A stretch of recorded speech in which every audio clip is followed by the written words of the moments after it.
Hello नमस्कार दोस्तों, स्वागत है आपका अपना YouTube channel Ramvilas study point पे। आज मैं आप लोगों के बीच अगले कोशिकांग के बारे में बताने जा रहा हूँ, गोल्जी काय और लाइसोसोम के बारे में। इसके पहले वाले वीडियो में हम लोग इस सभी के बारे में थोड़ा थोड़ा चर्चा किए थे और एंडोप्लाज्मिक रेटिकुलम यानी कि अंतर्द्रव्य जालिका के बारे में विशेष रूप से चर्चा किए थे। आज हम लोग गोल्जी काय या गोल्जी बॉडी के बारे में जानेंगे कि ये हमारे कोशिका में क्या भूमिका अदा करती है, और फिर लाइसोसोम के बारे में जानेंगे। देखिए गोल्जी काय क्या है। गोल्जी काय को इंग्लिश में गोल्जी बॉडी कहते हैं, और इसके बारे में सबसे पहले कोशिका के अंतर्गत गोल्जी काय या गोल्जी बॉडी के बारे में सबसे पहले विवरण दिए थे या बताए थे कैमिलो गोल्जी साहब ने। कैमिलो गोल्जी एक वैज्ञानिक का नाम है, साइंटिस्ट का नाम है। इन्होंने गोल्जी काय के बारे में बताए थे। किसने? कैमिलो गोल्जी ने, इसलिए इसका नाम गोल्जी काय भी पड़ गया था। अब समझते हैं कि ये गोल्जी क्या है। ये गोल्जी काय एक पुटिका, यह एक झिल्लीयुक्त पुटिका है। देखिए कुछ इस ढंग से ये देखिए, ये पुटिका के रूप में एक दूसरे के क्या है, समांतर रहते हैं। पुटिकाओं के रूप में ये दिखाई पड़ते हैं। ये लिखा है यह एक झिल्लीयुक्त पुटिका है जो एक दूसरे के समांतर रूप से सजी होती है, एकदम समांतर, एक दूसरे के ऊपर समांतर करके सजी होती है। इन्हीं को हम लोग क्या कह देते हैं, कुंडिका कहते हैं।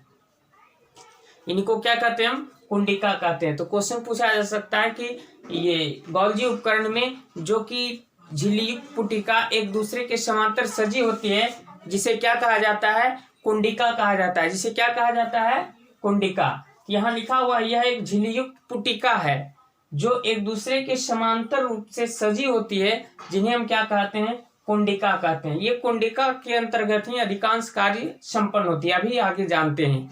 और ये जो है गोल्जी काय की जो झिल्लियां होती है, इनकी झिल्ली जो है एंडोप्लाज्मिक रेटिकुलम से जुड़ी होती है। गोल्जी काय की झिल्लियां एंडोप्लाज्मिक रेटिकुलम से जुड़ी होती है, जिसके कारण जो, अब समझते इसके कार्य क्या क्या हैं। यहाँ लिखा हुआ है कि ये एंडोप्लाज्मिक की रेटिकुलम यानी अंतर्द्रव्य जालिका की झिल्लियों से संपर्क रहता है। ये गोल्जी काय की झिल्ली एंडोप्लाज्मिक रेटिकुलम से संपर्क करता रहता है, एक दूसरे से जुड़े रहते हैं। इसी कारण से क्या करता है, इसका क्या क्या कार्य है, इसके बारे में हम लोग चर्चा करते हैं।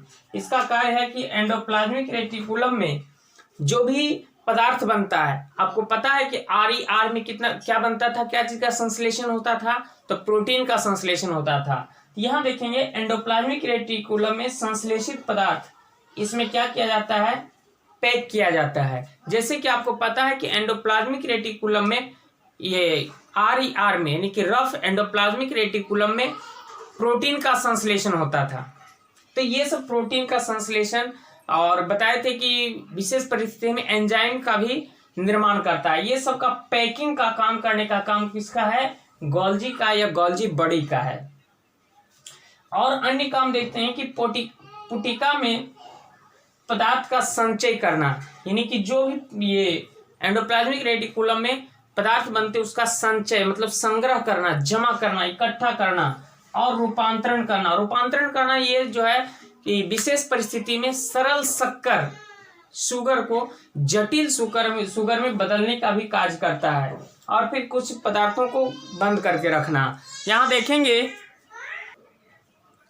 जो भी एंडोप्लाज्मिक रेटिकुलम में पदार्थ बनते हैं उसको बंद करके रखना, ये सब कार्य हैं। इसके अलावा यहाँ तो बता ही दिए कि विशेष परिस्थिति में सामान्य शक्कर को जटिल शक्कर में रूपांतरित करने का भी काम करता है गोल्जी काय।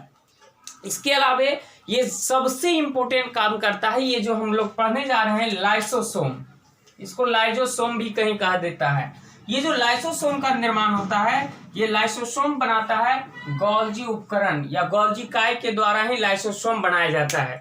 तो बहुत इंपॉर्टेंट क्वेश्चन बनता है कि लाइसोसोम कौन बनाता है, तो ये गोल्जी काय या गोल्जी बॉडी के द्वारा ही लाइसोसोम या लाइसोसोम का निर्माण करता है। ये यही करता है ये आपका गोल्जी काय। इस लाइसोसोम को आपको पता है कि बड़ा ही वन लाइनर क्वेश्चन, पसंदीदा क्वेश्चन है कि सुसाइड बेग, कोशिका का सुसाइड बेग किसे कहा जाता है, तो लाइसोसोम को कहा जाता है। या फिर आत्मघाती की थैली, आत्महत्या की थैली लाइसोसोम को कहा जाता है। इसके बारे में चर्चा करते हैं। लाइसोसोम के बारे में सबसे पहले बताया था सीडी डुबे ने। CD दुबे साहब ने बताया था 1955 में। लाइसोसोम के बारे में सबसे पहले लाइसोसोम की खोज किसने किया था? CD दुबे ने 1955 में किया था। ये एक ऐसा तंत्र है जो कि कोशिकाओं को साफ करने का काम करता है। कोशिकाओं में जो भी अपशिष्ट पदार्थ होता है, उस अपशिष्ट पदार्थ को ये क्या करता है कि लाइसोसोम में एक विशेष प्रकार की शक्तिशाली एंजाइम पाया जाता है, जो कि इस एंजाइम की सहायता से किसी भी कार्बनिक पदार्थ को आसानी से सूक्ष्म कणों में तोड़ सकने में सक्षम होती है। तो ये किसी भी अपशिष्ट पदार्थ को क्या करता है, खुद अपने एंजाइम के द्वारा पाचित कर लेता है। इसलिए इसको कहा जाता है कोशिका का अपशिष्ट निपटाने वाला तंत्र।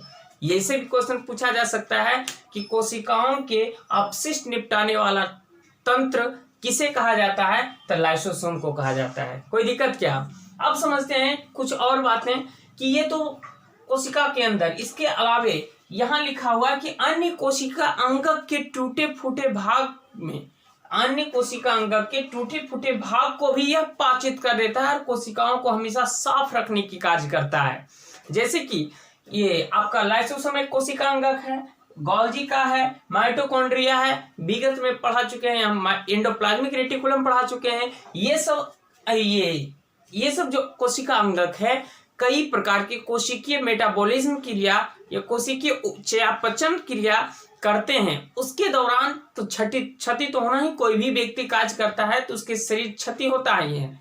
तो ये जो क्षति हो जाती है, क्षति से जो कुछ भी उसके लिए अपशिष्ट बन जाता है, उस अपशिष्ट पदार्थों को क्या करती है, लाइसोसोम में एक विशेष प्रकार की शक्तिशाली एंजाइम पाया जाता है। इस शक्तिशाली एंजाइम की सहायता से उसे पचाने का काम करता है, इसीलिए इसको सुसाइड बेग भी कह देते हैं। यहाँ जैसा कि हम क्लियर करके लिख दिए हैं कि कोशिकीय चयापचय, जिसको हम इंग्लिश में मेटाबॉलिज्म कहते हैं, कोशिकीय चयापचय में व्यवधान के कारण, यानी कि कार्य करने के कारण जब कोशिका क्षतिग्रस्त हो जाती है या कोशिका के कुछ भाग टूट जाते हैं, फूट जाते हैं, तो उस कोशिका को लाइसोसोम क्या करती है, अपनी शक्तिशाली एंजाइम के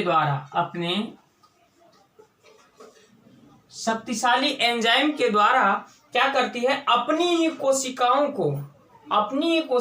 को यह क्या करती है, पाचित कर देती है और कोशिका को साफ करने का कार्य करते हैं। तो इसीलिए इसको आत्मघाती थैली, आत्महत्या की थैली कहा जाता है, क्योंकि वह अपनी कोशिकाओं को अपनी एंजाइम के द्वारा पाचित कर लेता है। तो यहाँ से बहुत ही इंपॉर्टेंट क्वेश्चन बनता है कि किस कोशिका अंगक को आत्महत्या की थैली कहा जाता है? तो वन लाइनर में आएगा तो सीधे लाइसोसोम। सुसाइड बेग कहा जाता है लाइसोसोम, आत्मघाती की थैली लाइसोसोम। लेकिन कभी जो है डिफाइन करने के लिए दे दिया जाए कि लाइसोसोम को आत्महत्या की थैली कहा जाता है, क्यों? तब आप क्या दीजिएगा जवाब? तो यहाँ सीधे जवाब देंगे क्योंकि कोशिका के अंगक में जो भी लाइसोसोम को छोड़कर या फिर खुद लाइसोसोम में कोशिकीय चयापचय या मेटाबॉलिज्म की क्रिया के दौरान कोशिकाएं जो भी क्षतिग्रस्त हो जाती है, तो क्या होती है कि लाइसोसोम फट जाता है और लाइसोसोम जब फट जाती है तो उससे शक्तिशाली एंजाइम निकलती है और वह शक्तिशाली एंजाइम अपनी ही कोशिकाओं को पाचित कर लेती है और कोशिका को साफ करने का काम करता है। इसीलिए ये लाइसोसोम को ये आत्मघाती की थैली या आत्महत्या की थैली कहा जाता है, जिसे सुसाइड बेग भी कहते हैं। बात रही माइटोकॉन्ड्रिया, तो नेक्स्ट वीडियो में हम लोग जानेंगे माइटोकॉन्ड्रिया के बारे में। इसे पावर हाउस ऑफ सेल कहा जाता है।